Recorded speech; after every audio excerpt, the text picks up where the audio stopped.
Welcome to the world of science fiction. Don't forget to like and subscribe so you don't miss new stories. Enjoy the listening. The small shuttle landed with a soft thud on the docking bay of the new human colony on planet Kaidos. John stepped out, his eyes squinting against the bright twin suns that dominated the sky.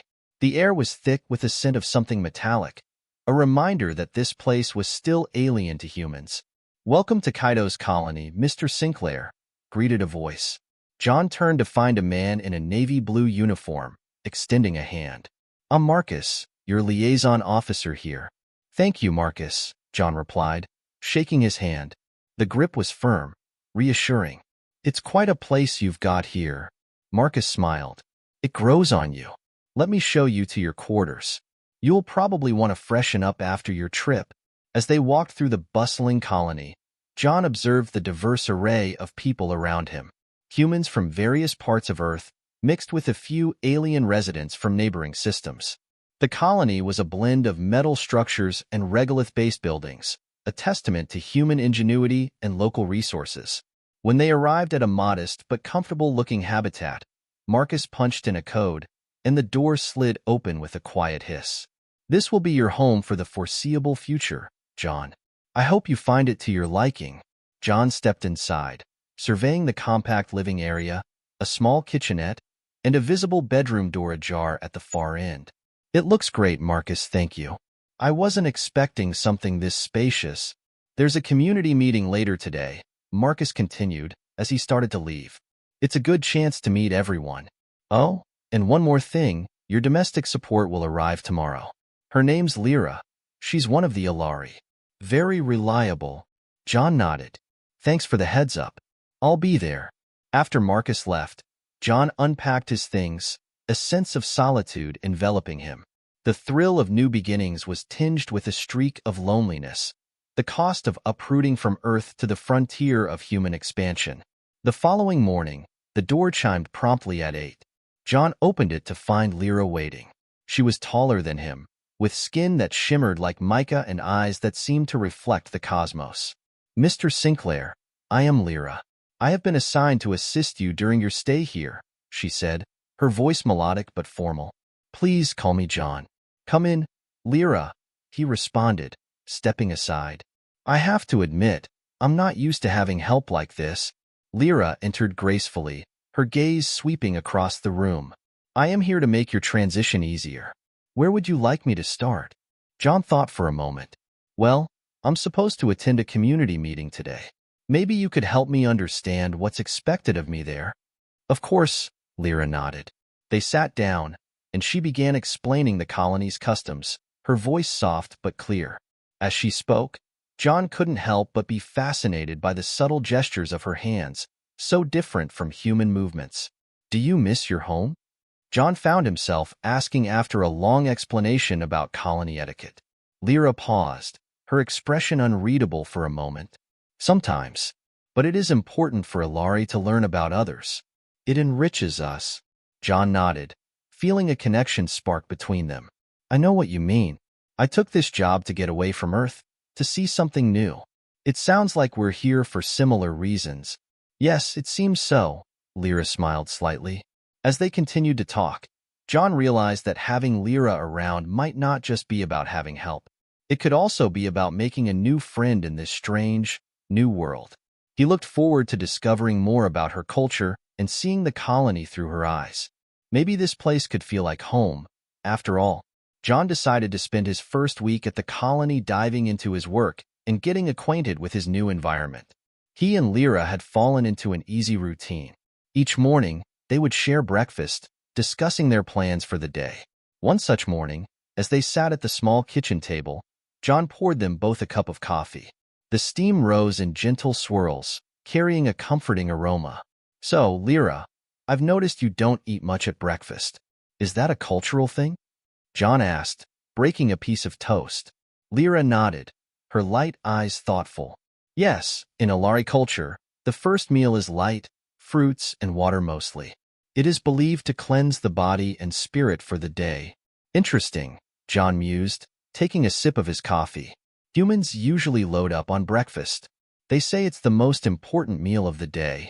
Lira smiled, observing John's hearty meal. I see. It is fascinating how different our practices are, yet they each serve a purpose. John grinned. Yeah, it keeps things interesting. Speaking of which, Marcus invited me to join him at the control center today. He mentioned they're planning an expansion of the colony's East Wing. Want to come along? It might be good to see another part of our operations here. I would appreciate that, John. Thank you, Lira responded, her tone conveying genuine interest. Later that day, John and Lira met Marcus at the bustling control center. The walls were lined with screens displaying various colony metrics and maps. Marcus, looking up from a console, waved them over. John, Lira, good to see you both here. Marcus greeted them warmly. We're just about to review the expansion plans. Thought you'd like to see how we're growing. The trio huddled around a large digital table displaying holographic projections of the colony. As you can see, Marcus pointed to a flashing area on the map. This is where we plan to build additional living quarters and a new research facility. John, this could be a new project for you. John examined the plans, intrigued by the engineering challenges. Looks complex. What are the main structural concerns?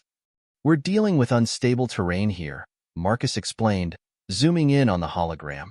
We need a design that compensates for potential shifts. Any ideas? John looked thoughtful, tapping a finger on the table. What if we used a modular design? Something that can be adjusted or added on without too much disruption if the ground shifts. Interesting. Marcus nodded approvingly. Lira, what do you think? Could your people have technology that might help? Lira leaned closer, her eyes scanning the schematics. Perhaps. Ilari construction often uses adaptive materials that respond to environmental changes. I can provide some data that might help formulate a solution. That would be great, John said, excited by the collaborative potential. We could blend human engineering with Ilari tech. Could lead to something really innovative. Marcus clapped his hands together, pleased. That's the spirit. I'll set up a meeting with the engineering team. We'll dig into this together. As they wrapped up, John felt a surge of excitement. Working with Lira and learning from her added a rich layer to his role that he hadn't anticipated. Walking back to their quarters, John turned to Lira. Thanks for coming today. I think this project could be a lot more interesting with your input. Lira's expression softened. I am glad to contribute, John. It feels good to work together, blending our knowledge. John smiled, feeling a sense of camaraderie. Exactly. It's not just about building structures. It's about building bridges, too. Lira laughed softly, the sound blending seamlessly with the evening wind. Indeed, John. And perhaps, in building those bridges, we are also building a new home. John nodded, feeling more connected to Lira and the colony than ever before. As they continued their walk, the suns began to set, casting a warm glow over the metal and regolith that surrounded them. In that moment, the alien world felt a little more like home. The integration of human and Ilari technologies was progressing well under John's supervision, and the first prototype of their adaptive habitat was nearly complete. As the day wound down, John invited Lira and Marcus for dinner at his place to celebrate the milestone. When Lira and Marcus arrived, the small habitat was warmly lit and filled with the aroma of cooked food. John, who had attempted to prepare a dish from Lira's planet, greeted them at the door. Welcome to the first official tasting of my attempt at Ilari cuisine, John announced with a grin, leading them to the table where an assortment of colorful dishes awaited. Marcus laughed, clapping John on the shoulder. Looks impressive, John. If your cooking is as good as your engineering, we're in for a treat. Lira examined the dishes with a curious eye. It looks quite authentic, John. I'm impressed you found the ingredients. John shrugged modestly. The colony's hydroponic garden is experimenting with Ilari plant cultivars. They were kind enough to share. As they sat down to eat, the conversation flowed easily, covering everything from daily life in the colony to plans for future projects. After the meal, Marcus excused himself, citing an early morning meeting.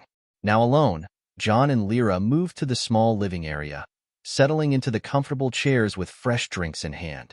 Lira, I've been meaning to ask, John began, turning his chair slightly towards her. How do you feel about all the changes here? Integrating our technologies and cultures? Lira considered the question, her gaze settling on the low light of the habitat. It is exciting and a bit daunting. There is much to learn from each other. But it also brings us together in ways I did not anticipate. Her eyes met his, and there was a moment of silent connection that seemed to draw them closer. John felt his heartbeat quicken as he noticed the subtle glow of her skin in the dim light. I feel the same, John confessed, his voice lower. And I'm not just talking about the tech. These past weeks working with you, I've come to value our time together. A lot. Lyra's face softened, her voice a whisper. John, Before she could finish, John leaned in, his decision made in the heat of the moment. His lips met hers gently, testing the boundary between them. Lira responded after a brief hesitation, her hand coming up to touch his cheek softly. As they parted, both were breathless, the air charged with a new energy. John, we must be cautious, Lira said, her voice tinged with concern. Relations like ours are not common. There are rules, perceptions. I know, John replied, his hand covering hers. But isn't it worth exploring? Whatever this is between us. Lira nodded slowly, her expression conflicted but hopeful.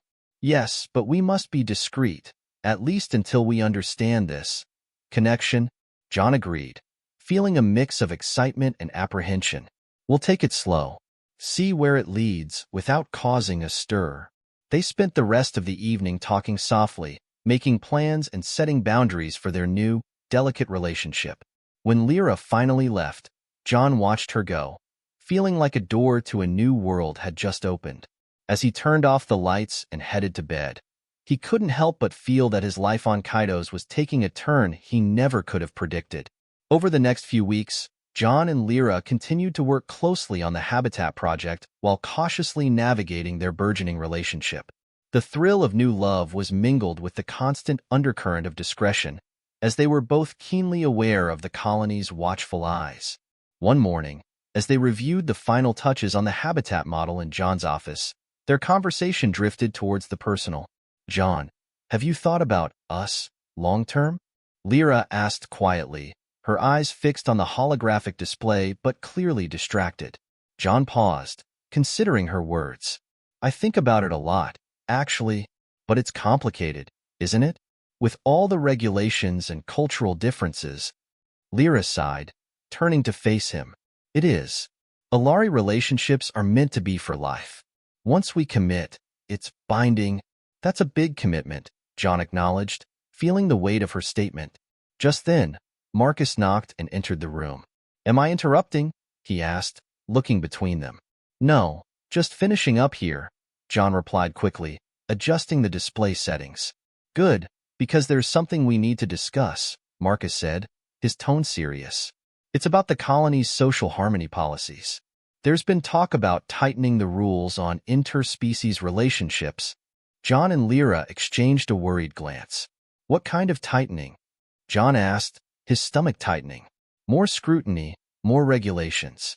They're trying to avoid any complications that might disrupt the colony's dynamics, Marcus explained. Lyra's expression became reserved, her concern evident. This could affect us directly, she stated flatly. Yes, and I thought you should know. I might be able to sway some opinions, but I can't promise anything, Marcus said sympathetically. After Marcus left, Lira turned to John, her face a mix of frustration and resolve. We need to decide what we're going to do. If things are moving this way, maybe it's safer to— Don't say it, John interrupted, the thought of ending things unbearable. Let's not make any decisions out of fear. They spent the rest of the day in troubled silence, finishing their work with a mechanical efficiency that belied the turmoil brewing underneath. That evening, John invited Lira and Marcus to his quarters to talk more openly. Over a quiet dinner, they discussed their options. If the regulations pass, it could make things very difficult for you both, Marcus said, his fork idle on his plate. There's already enough stress building with the new habitats coming up.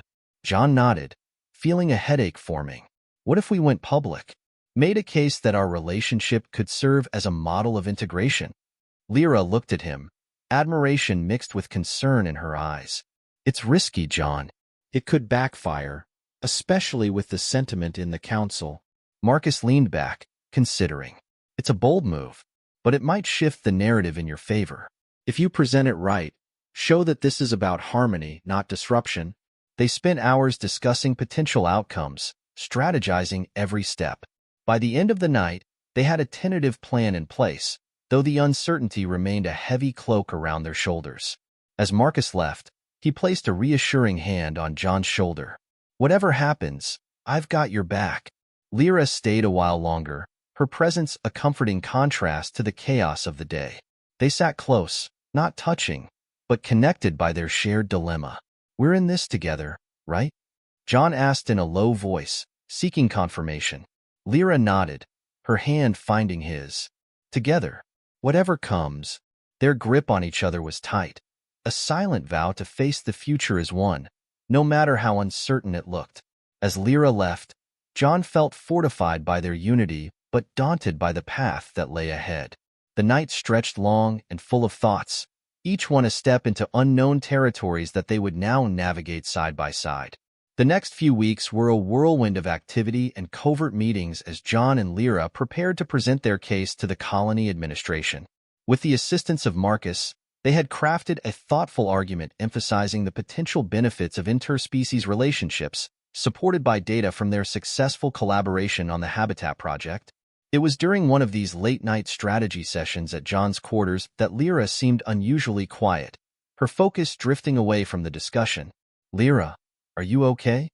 John asked, concern creasing his brow as he noticed her distant expression.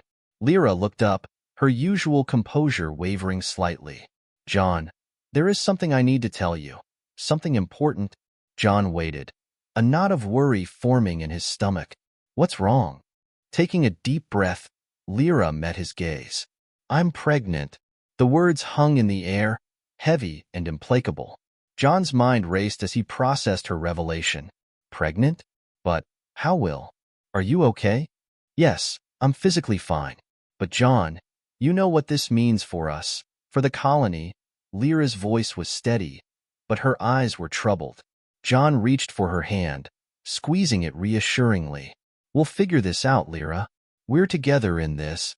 They decided to bring Marcus into the conversation sooner than planned, knowing his advice would be invaluable now more than ever. The following day, they met with Marcus in a secluded part of the colony garden, where prying eyes were unlikely to wander. Marcus listened intently as John explained the situation, his expression turning grave. "This changes things considerably," he said after a pause. "If the council gets wind of this before we have a chance to present your case, it could undermine everything we've planned." "We need to move quickly then," John suggested, his mind racing through scenarios. "Yes, and carefully," Marcus added. "We must control how this news is revealed. It could actually strengthen your case, showing the deep level of commitment and the reality of interspecies integration." Lira, who had been silent, spoke up. "I am willing to face the council, to show them that what John and I have is real and sincere. Our child could symbolize a new beginning." Marcus nodded, his gaze thoughtful. "I'll arrange for an early session with the council. We'll need to prepare a compelling presentation, and now, more than ever, we need to emphasize the positive implications of your union."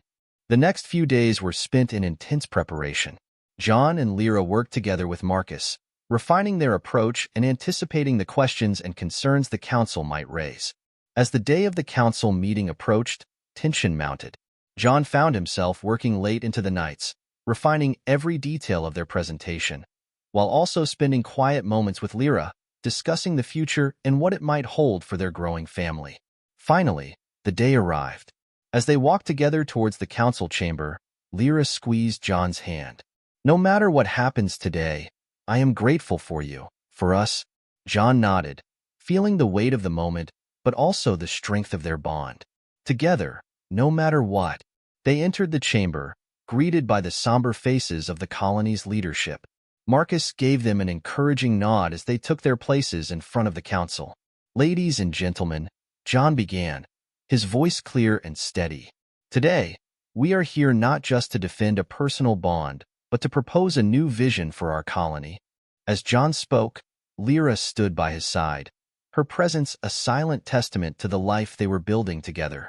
Despite the uncertainty, they were united, ready to face whatever the future held for them. The council chamber was tense as John and Lira presented their case.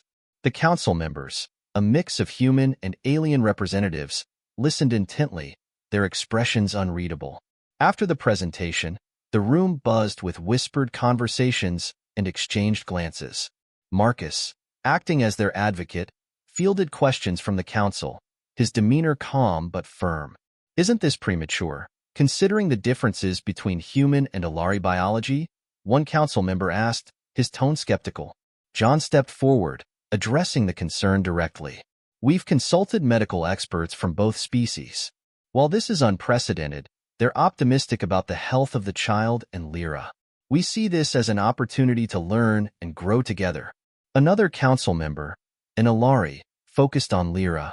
"How do you respond to concerns that this relationship might disrupt the social fabric of our community?"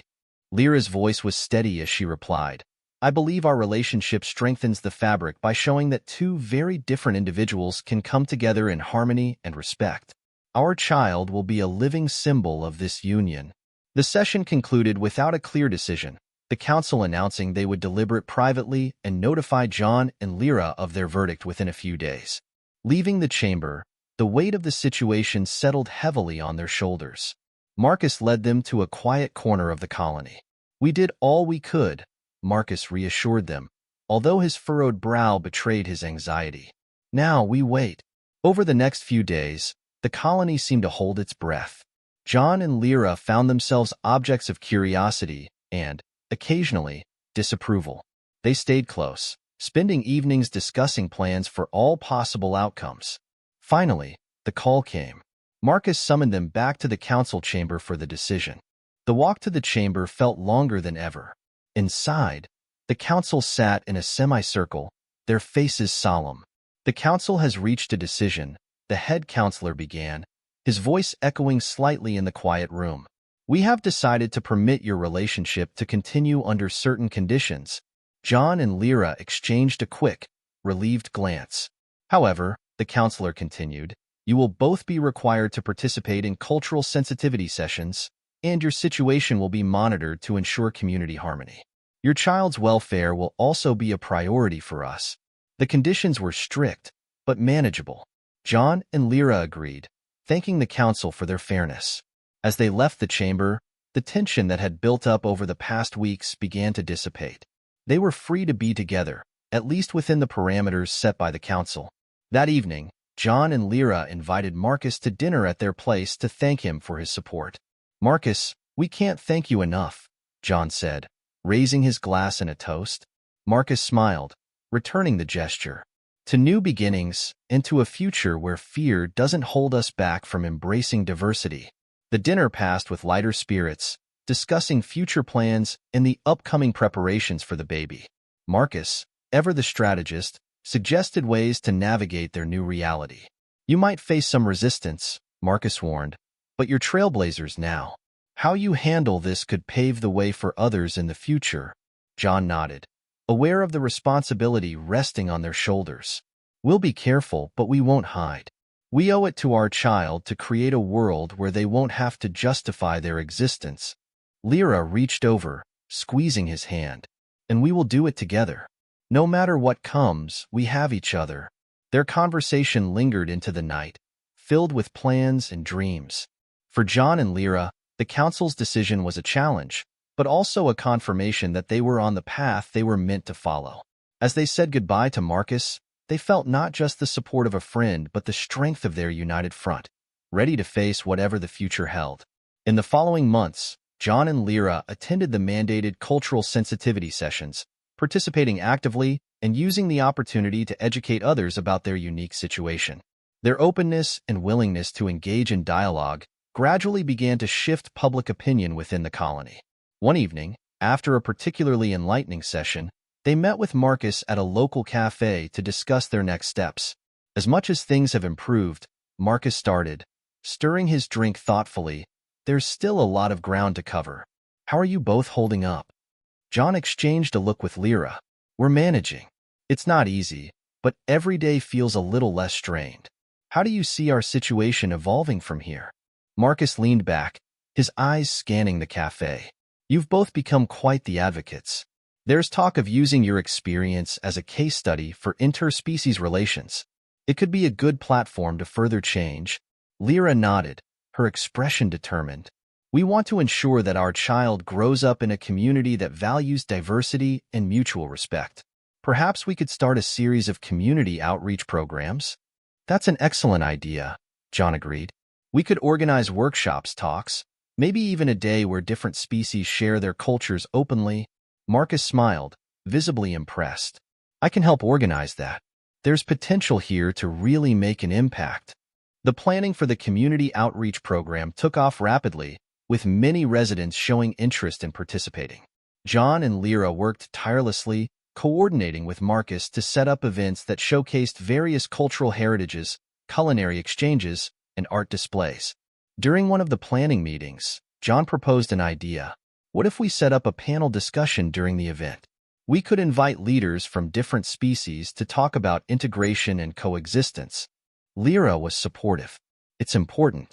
Our child will benefit from seeing us taking active roles in shaping a more inclusive society. As the event day approached, excitement buzzed through the colony. Banners were hung, and stages were set. John, Lira, and Marcus were at the forefront, ensuring everything went smoothly. The event was a success. Residents from different backgrounds came together, participating in workshops and enjoying a feast of diverse cuisines. The panel discussion, moderated by Marcus, was particularly well received, sparking meaningful conversations about the future of the colony. After the event, as they were cleaning up, Marcus clapped John on the shoulder. You've done something remarkable here, both of you. You've started a real conversation about change. John, tired but elated, smiled. It feels like we're finally moving forward, doesn't it? It does, Marcus agreed. And it's just the beginning. Over the next few weeks, John and Lira noticed a shift in the colony's atmosphere. There was a sense of camaraderie that hadn't been there before, a feeling of community that transcended species. As Lira's pregnancy progressed, their home became a symbol of the unity they had fought for. They prepared the nursery, filling it with gifts from friends and neighbors, each item a testament to the bonds they had forged. One quiet evening, as they sat together, reflecting on the journey they had embarked on, John took Lira's hand. Do you think we've done enough for our child to have a better world? Lira, looking around at their home, filled with symbols of unity and love, smiled softly. I believe we have, and we will continue to do so every day. Their resolve to keep pushing for change, for understanding and acceptance, was stronger than ever. They knew challenges lay ahead, but they also knew they had the support of a community that was learning to embrace difference as strength. As they turned in for the night, the colony outside hummed with the gentle sounds of a society growing together. Inside, John and Lira fell asleep, united in their dreams for the future, ready for the arrival of their child, who would grow up knowing a world that their love had helped to mold. The day Lira went into labor, the colony seemed to hold its breath in anticipation. John, ever by her side, supported her through every moment, his nerves tightly wound yet filled with excitement. Marcus had become a constant presence in their lives, supporting them not just as an advocate but as a friend.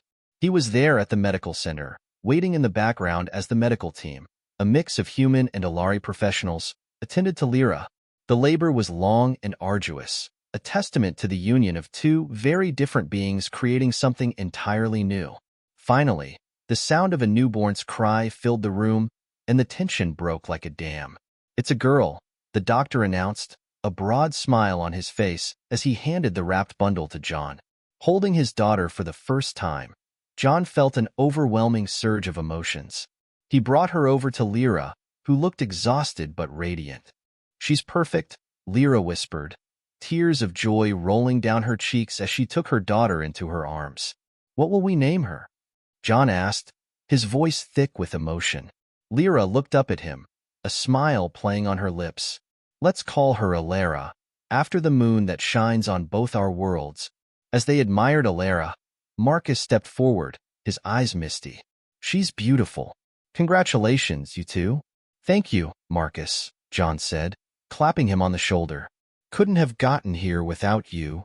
Days later, John and Lira brought Lira home, where the nursery awaited, filled with love and hopes of many.